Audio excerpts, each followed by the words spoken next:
Howdy there neighbors, Ian with eTrailer here, and today we're going to be taking a look at and installing the eTrailer 2-inch by 2-inch Class 3 hitch on our 2017 Ford Transit T350. Let's go over a few features of that and then we'll take care of the install.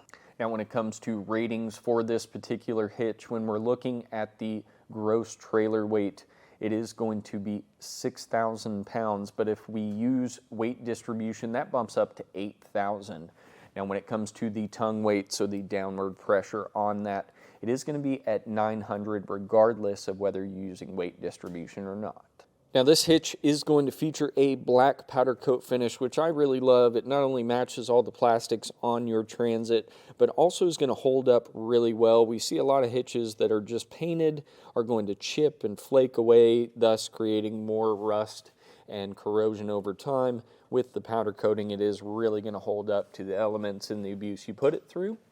And I love these big open safety chain loops that are going to work great with any style safety chain retainer you may have.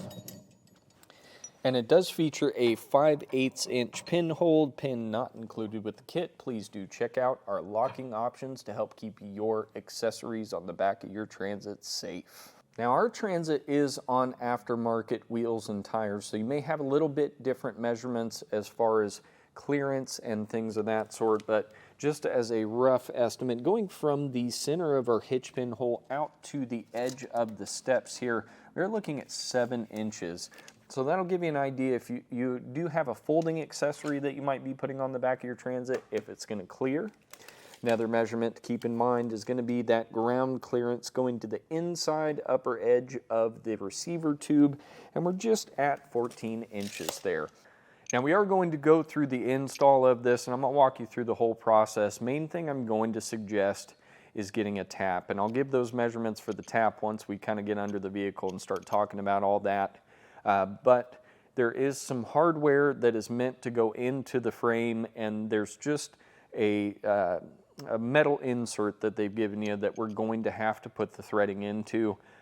The hardware itself that's going in there will tap it out, but I would highly suggest using a tap set to be able to pre-thread that, just make it more straight and true, so that way when we go to put the hitch up, the hardware isn't trying to walk back or forth or move around on us or anything like that. Now again, I'm going to walk you through the entire process of installing this hitch, but if you happen to watch the video and think to yourself, I don't want to try to tackle this, please do check out our dealer locator on the website. We'd be happy to help you find a trained professional that can get this installed for you. But for all these DIYers out there, let's go ahead and hop into it. I'll get you taken care of. We're going to start underneath the vehicle. I'm going to help you identify not only the hardware we're going to need initially, but the holes we're going to be using. So we do have some carriage bolts that came along with the kit. We're going to hang on to those till a little bit later. Those are going to be going through the frame in the holes already provided, but there are 2 holes in the middle of the frame that we're going to focus on, here and here. And what you're looking for is the bolt that's got the oblong head to it. So if you look at the very end of it, it's a little off shapen, and the intent behind that is if you don't have a tap that's going to work to match the threading of that, these holes don't have any threading in them initially, so you will have to either tap that out like I've done here just to kind of get us moving forward. I would highly suggest the tap, because even with these bolts, they have a tendency to kind of walk around and want to go in crooked, and we want to go as level and straight in as possible. So highly suggest getting a tap to be able to install these bolts. And the tap that you'll need for that is going to be an M12 by 1.75. So that's just if you are going to end up using the tap for those, which again, I highly suggest an M12 by 1.75. Now, if you are going to do those by hand, it's going to be a 15mm socket for the head of that bolt. And what we want to do is get that as close to level as we can just by eyeballing that. You may find again that it tries to walk, especially with this being a 2017, there's quite a bit of rust in the holes that we're going to be using. So there's 2 on each side. We'll start by getting our hardware threaded here on the driver's side. Now this is going to take quite a bit of force to start these if you're just going by hand, so You may want a longer ratchet, but I found with the short one, you've got good control to be able to keep it level. You'll see it's flush with the frame there, and that's really what we're looking for. So once we've got that threaded up, I'm going to go all the way up with it just to make sure we clean those threads out real easy, and it'll make it even easier for the install when we go to put the hitch up. Now we can take that carriage bolt and drop that into our spacer plate. All of that will be hand fed up through the hitch, and we want the bolt to stay on the spacer plate and get dropped through this hole at the front most of the frame. We're gonna do that on both sides. Now this is the part where we're gonna need a second pair of hands. I got Shane helping me here, so we're gonna lift that into place. Try to keep that carriage bolt from popping back up in the frame, and then take the serrated nut and thread that on. We'll go all the way to the end just so it holds it in place while we get the other 4 pieces of hardware where they need to be.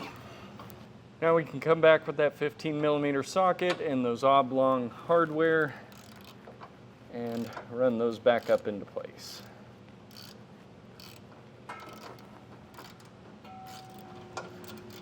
And once we've got one side done, we'll hop back over to the other, do the exact same. Now this is really where those pre-thread procedures come into place, because if we were trying to fight that now, it'd be next to near impossible. Now we're going to come back through with a torque wrench, starting with our 19mm bolt here at the rear, that carriage bolt. The 15mm is a separate torque spec. Just make sure you're checking that instruction guide that you got along with your hitch. For the torque specs on all of the hardware back here, again, they are different, so just make sure you're paying attention to which one's which.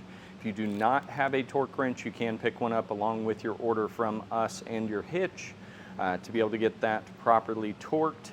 In other cases, we do see a lot of neighbors just head down to the local parts store and they can rent one out for you.